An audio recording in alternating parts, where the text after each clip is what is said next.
Spring is the best season of the year for many people. Warm, sunny days, the earth springing forth with new life. Flowers, budding trees, baby animals, all seem to joyfully announce that the long, cold winter is over. No other springtime custom encapsulates these celebrations of new life quite like Easter. From baby animals to Easter eggs and Easter egg hunts, to sunrise Sunday services and more, Easter is a beloved tradition to many people. Easter Sunday is the highlight of the Roman Catholic liturgical year, when the resurrection of Jesus Christ is celebrated.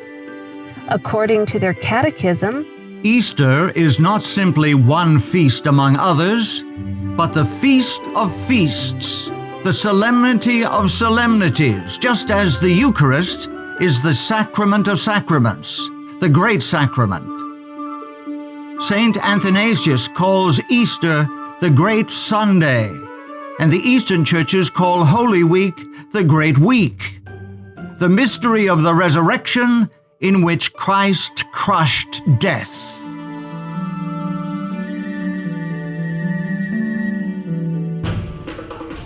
The origins of Easter, however, reveal that it flows directly from ancient paganism.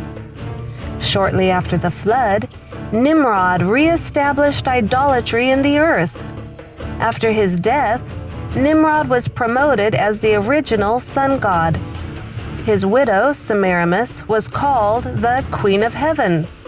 Various cultures continued the idolatry of these original pagans under different names. To the Egyptians, Semiramis was Isis. To the Babylonians, she was Beltis, consort to the god Bel. To the Canaanites, she was Astarte. The Assyrians called her Ishtar. The worship of these goddesses involved occult fertility practices. These degrading rites were practiced even by the Israelites when in apostasy. Yahuwah clearly denounced any Israelite involvement in these pagan celebrations. Do you not see what they do in the cities of Judah and in the streets of Jerusalem? The children gather wood, the fathers kindle the fire, and the women knead their dough to make cakes for the Queen of Heaven. And they pour out drink offerings to other gods, that they may provoke me to anger. And he said to me, Turn again, and you will see greater abominations than they are doing. So he brought me to the door of the north gate of Yahuwah's house, and to my dismay, women were sitting there, weeping for Tammuz.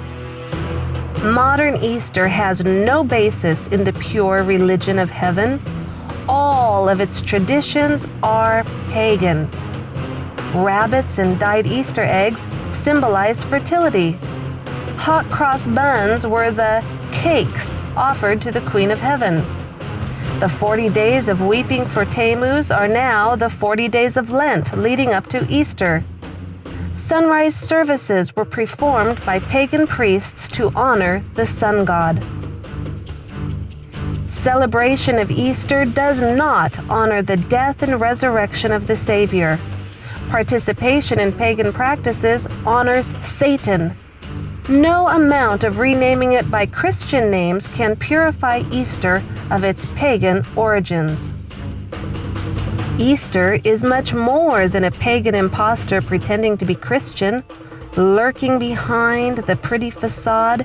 Easter is a cover-up for the greatest fraud of all time, a calendar change which hides the true day of the resurrection and the true seventh-day Sabbath. As the years passed and the first Christians died, paganism began to corrupt the once pure faith. The Church in Rome, greedy of ever greater power, sought ways to increase her influence.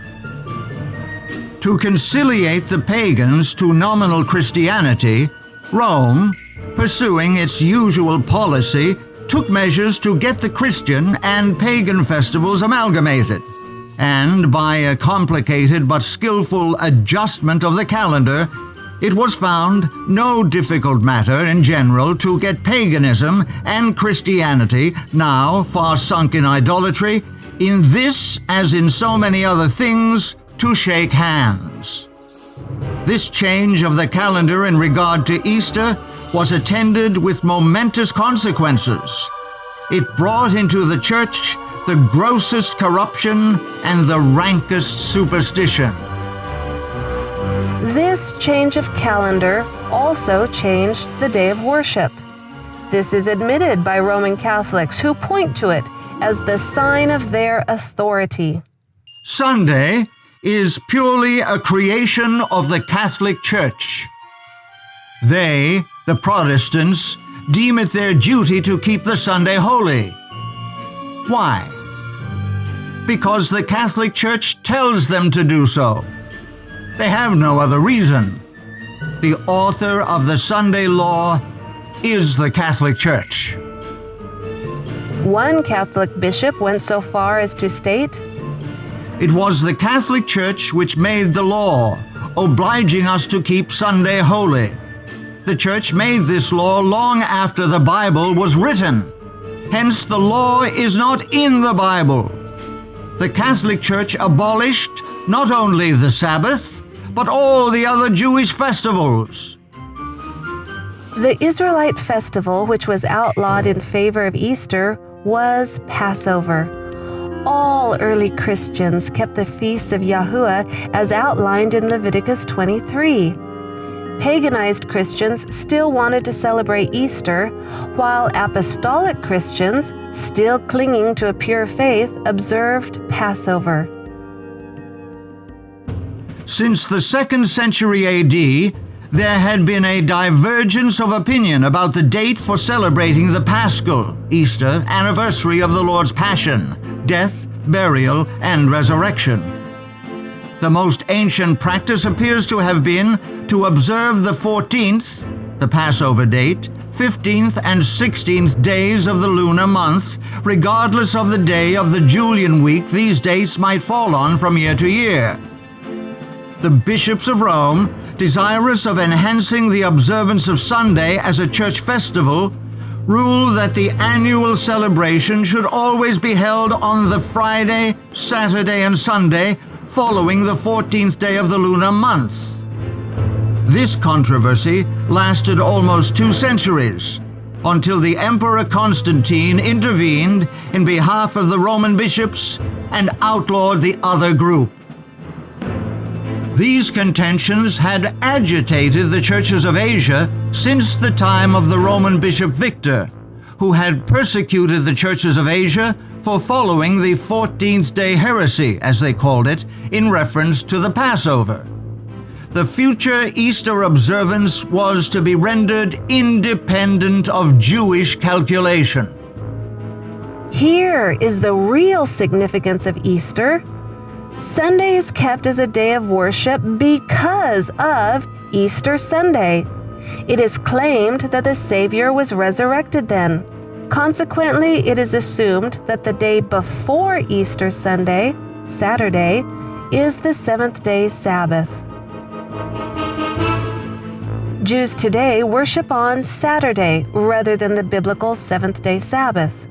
However, Jewish scholars admit that the calendar in use for worship today is not the same as was used in Bible times. The new moon is still, and the Sabbath originally was, dependent upon the lunar cycle.